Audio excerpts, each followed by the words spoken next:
Ce motel de Floride n'accueille désormais plus aucun touriste, mais une quarantaine d'enfants. Ils ont tous perdu leur maison et vivent ici avec leurs parents. Chica a 11 ans.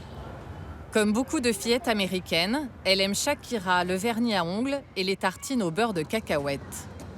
Sa nouvelle maison se trouve juste là, la chambre 359, où elle vit avec ses frères et sœurs et sa maman.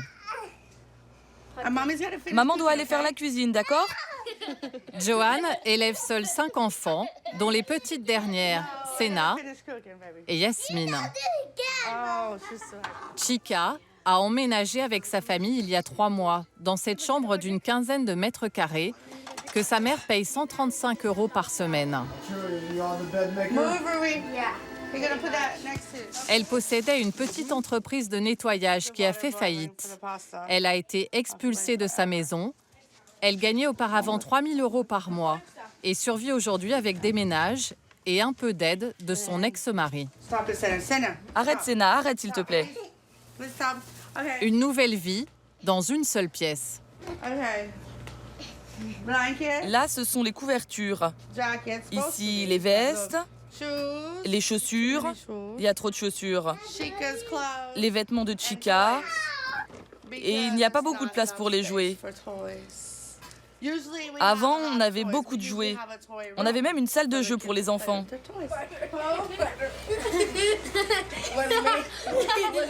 Elle a dû aussi s'adapter à la toute petite cuisine de la chambre d'hôtel. Vous voyez comment je me débrouille? C'est très dur. Il n'y a pas de place. Regardez ma petite poêle, c'est ridicule. Je peux même toucher les murs. Regardez.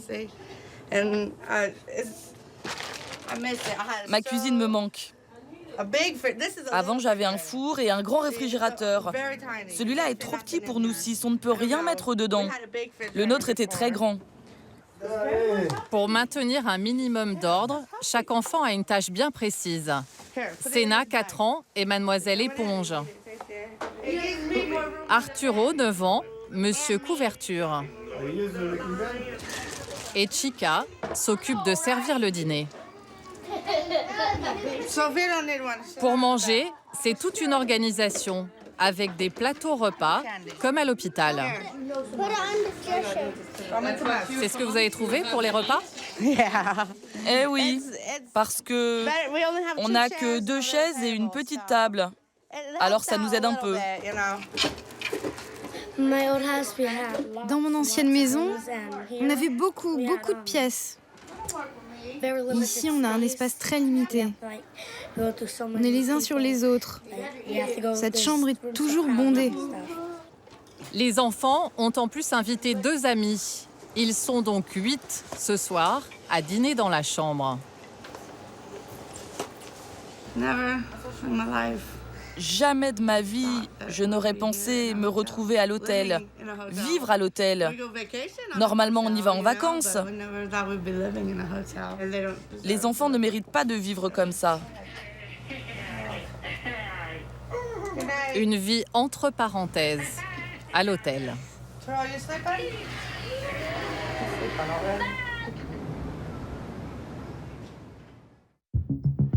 Joanne habite à Orlando, tout près de Disney World, le paradis des enfants. À cause de la crise qui frappe l'Amérique depuis 2008, des dizaines de motels hébergent désormais des centaines d'enfants avec leurs parents. En Floride, une famille peut être expulsée en moins de 4 semaines. Et les allocations chômage, plus réduites qu'en France, ne durent que 6 mois maximum. Beaucoup n'ont donc pas d'autre choix. Chaque matin, Venez les enfants! la petite tribu de Joanne va à l'école.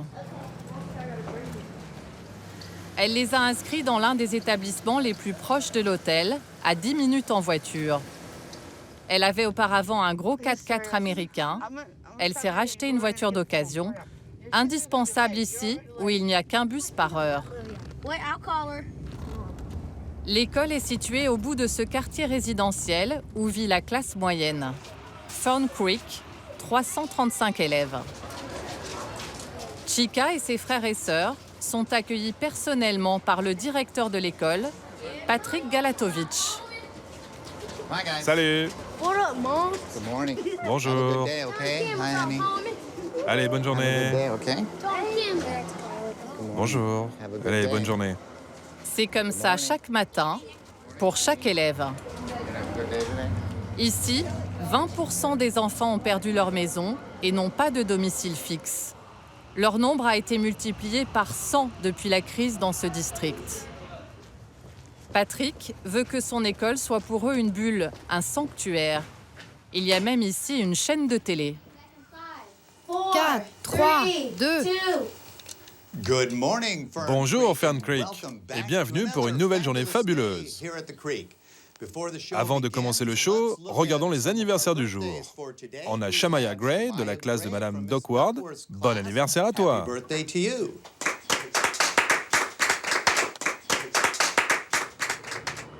Patrick, 18 ans de métier, travaille ici depuis 2 ans et s'est mis au diapason de ces enfants sans maison.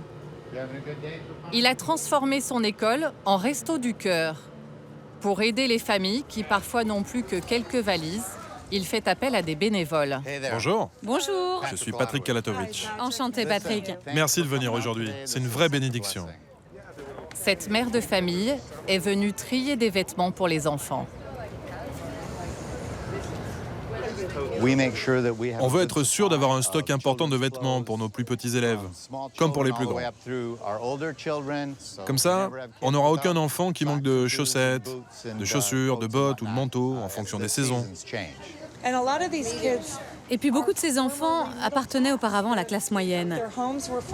Leur maison était saisie, leurs parents ont perdu leur travail et ils se sont retrouvés brutalement dans cette situation. Et ça peut arriver à n'importe qui. Oui, on se dit pourquoi pas moi? Patrick fait appel à des bénévoles et à des dons privés, car le budget de son école a été réduit de moitié. Il a créé une fondation et s'occupe lui-même de récolter de l'argent pour faire face aux conséquences de la pire récession américaine depuis 1929. Tous les jours, il doit gérer des situations de détresse. Ce matin, il reçoit Louis, un parent d'élève expulsé de sa maison, qui ne sait pas où dormir ce soir avec sa femme et ses 4 enfants. Well, Mr. Jackson, Monsieur Jackson, je viens juste d'apprendre que vous et votre famille n'aviez pas d'endroit où aller et que vous aviez dû quitter votre chambre d'hôtel. Alors, j'ai un moyen de vous aider. Je vais vous donner cette carte cadeau de 38 €, si vous avez besoin d'essence, par exemple. Et puis, je peux aussi régler une semaine d'hôtel, si vous pouvez en trouver un. Je vais en trouver un. Patrick va fournir aussi à Louis des produits de première nécessité. Il a carrément créé une épicerie dans son école. La nourriture lui est fournie chaque semaine par 2 églises du quartier et une banque alimentaire. Ok, voyons ce qu'on a. Vous Vous avez du beurre de cacahuète? Quoi d'autre? Des raviolis comme ça. Je vous en donne quelques boîtes. C'est facile à ouvrir et à cuisiner. Quoi d'autre? Derrière vous, il y a d'autres choses comme des barres nutritives, des céréales. Patrick aide financièrement une vingtaine de parents chaque mois. Il les soutient aussi psychologiquement, comme ici avec la femme de Louis. Oh, elles sont trop mignonnes. Je suis sûr que c'est très dur pour vous en ce moment. Mettez de l'essence et trouvez une chambre. D'accord? D'accord. Merci 1000 fois. De rien, allez, ça va aller. Pour payer la semaine d'hôtel de cette famille, ce père de 4 enfants va même jusqu'à retirer de l'argent sur son propre compte. 135 € qu'il se fera rembourser par sa fondation. Tous les directeurs d'école font ça ici? Oh, je sais pas, mais je sais que c'est un peu mon devoir. Mais votre femme, elle est d'accord avec ça? Est-ce que ma femme approuve? Oui. On partage les mêmes valeurs et on a un cœur pour ceux qui en ont besoin. C'est important de s'entraider. Depuis 2008, le nombre de familles qui perdent leur toit ne fait qu'augmenter. Encore l'an dernier, près d'1 million de maisons ont été saisies aux États-Unis. Et la Floride est le 3e État le plus touché du pays. Il y a 3 ans encore, Marc-Anthony, 45 ans, préparateur de voitures de luxe, menait une vie confortable dans ce quartier. J'ai vécu là pendant 15 ans. J'avais l'habitude de faire mon jogging dans ces rues presque tous les jours. Sa maison se trouvait juste ici. En haut, c'était la chambre de mon fils. Et celle-là, c'était notre chambre. Ah, et j'adorais mon garage. Il me manque vraiment. Je bricolais beaucoup là-dedans. Tout était nickel à l'intérieur. J'étais très fier. C'était la première fois que je possédais une maison. Sa maison a été saisie suite à un divorce difficile et à une chute brutale de ses revenus. Vous avez eu combien de temps pour quitter votre maison? J'ai eu un quart d'heure. On a frappé à la porte, 2 shérifs m'ont dit « On a un arrêté d'expulsion. Vous avez 15 minutes pour prendre ce que vous pouvez et quitter les lieux. » Comment va ton papa et ta maman? Dis-leur que je suis passé et que je leur dis bonjour, d'accord? La dernière fois que je l'ai vue, c'était il y a 4 ans. Elle était grande comme ça. Elle jouait avec ma fille. Je l'ai à peine reconnue.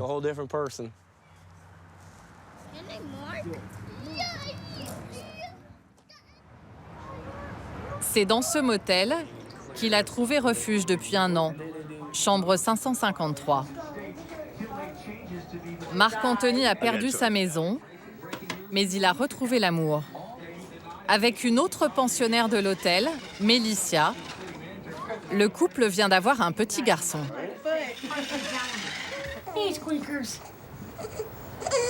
Ça va? Ça va bien? Fais comme ça. Gino, Anthony, Vincent, Camilla. Il a quel âge?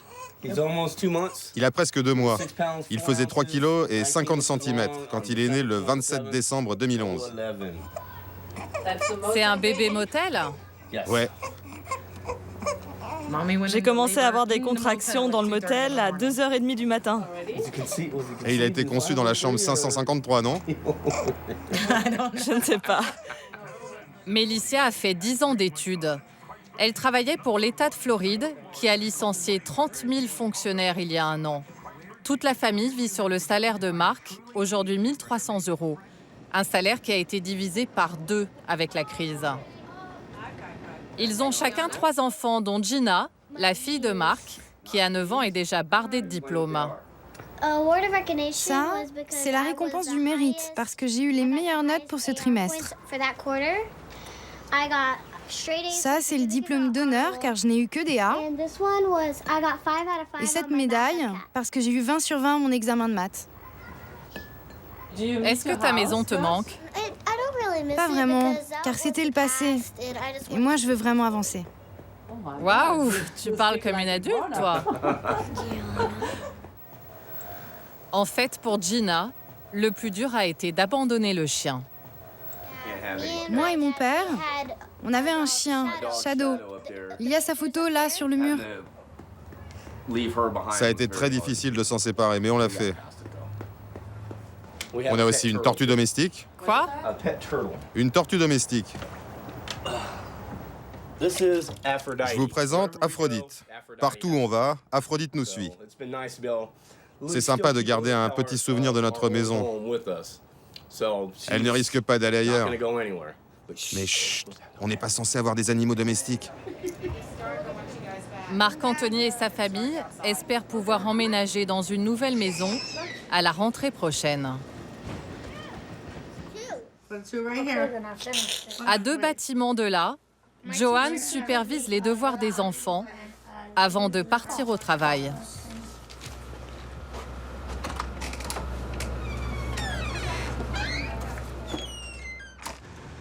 Pour s'en sortir, Joanne enchaîne les petits boulots. Avant la crise, avec son entreprise de nettoyage, elle était la patronne de 3 salariés. Désormais, c'est elle qui fait le ménage pour 6 € de l'heure. C'est tellement dur de trouver du travail en ce moment. La plupart des boulots que j'ai ne payent pas grand-chose. Car il y a toujours quelqu'un prêt à travailler pour moins cher. Aujourd'hui, je nettoie des maisons pour un tiers du prix que je demandais avant. Comme tous les autres, Joanne ne se plaint pas. Elle sait qu'aux États-Unis, on peut chuter très vite, mais aussi rebondir. On est presque arrivé. Elle se rend chez une propriétaire qui vient tout juste de l'embaucher pour 3 heures par semaine. Est-ce qu'elle connaît votre situation? Non, je le dis à personne. Personne ne sait. Vous avez honte? Bah oui, on vit à l'hôtel. La maison est située dans le quartier le plus chic d'Orlando, où vit le golfeur Tiger Woods. Mademoiselle Eva. La propriétaire est une nutritionniste qui n'a pas été affectée par la crise. Je passe aussi l'aspirateur sous le canapé? Oui. D'accord. La maison est à vous maintenant. Auparavant, l'entreprise de Joanne nettoyait des maisons à vendre pour le compte d'agences immobilières. Quand le secteur de la construction s'est effondré en Floride, sa société n'a pas résisté. Joanne économise le moindre centime, car elle gagne tout juste de quoi payer l'hôtel et l'essence. Pour éviter les 15 € du lavomatique, elle va faire la lessive chez sa mère une fois par semaine. Bonjour maman. Salut ma chérie, comment vas-tu? Ça va et toi? Ça va. Diane, 53 ans, fabrique des tables dans une usine et gagne 2 400 € par mois, ce qui lui permet d'aider sa fille. Je l'aide avec la nourriture, la lessive, le papier toilette. C'est souvent le papier toilette. Quand on n'en a plus, on va chez McDo pour en récupérer dans les toilettes. Ça marche aussi avec les serviettes. Ça me fait vraiment mal au cœur de ne pas les aider plus. Mais je dois payer mes factures et j'aide aussi mon fils et son garçon. Je les héberge ici parce que lui aussi il a perdu son emploi. Toute la famille a en fait été fauchée par la crise. Diane, divorcée, a elle-même perdu son emploi d'électricienne il y a 7 ans. J'ai été sans abri pendant 1 an et demi avec mon fils Josh quand il avait 15 ans. Il en a 24 aujourd'hui. Vous habitiez où? On habitait dans une tente, dans un parc. Dans une tente? Oui, dans une tente. Donc vous savez ce que c'est? Oh oui, je sais ce que c'est. Ça m'a pris beaucoup de temps pour retomber sur mes pieds. Joanne a, elle, un petit espoir. Elle a déposé un dossier pour un logement social, une maison dont le loyer sera payé en partie par l'État de Floride. C'est très difficile à obtenir car les places sont peu nombreuses. Elle attend la réponse d'un jour à l'autre. Le lendemain, Joanne réunit tous ses enfants à l'hôtel. Elle leur a juste dit qu'elle avait une nouvelle à leur annoncer. Bonne ou mauvaise, pour l'instant, ils ne savent pas. Ok, j'ai du nouveau. Devinez quoi? Je viens juste de signer pour la location d'une nouvelle maison. J'étais sûre que c'était ça. C'est pas une mauvaise nouvelle alors? Non, c'est une bonne nouvelle. Je viens de verser la caution, donc demain, on va avoir les clés, on va pouvoir y aller et emménager. Vous êtes contents, les enfants? Arturo, t'es content? Ouais. T'es surpris, hein? Ouais, je vais enfin avoir ma propre chambre.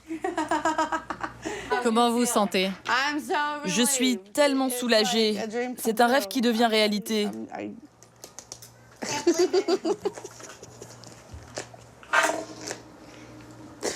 Je suis juste heureuse.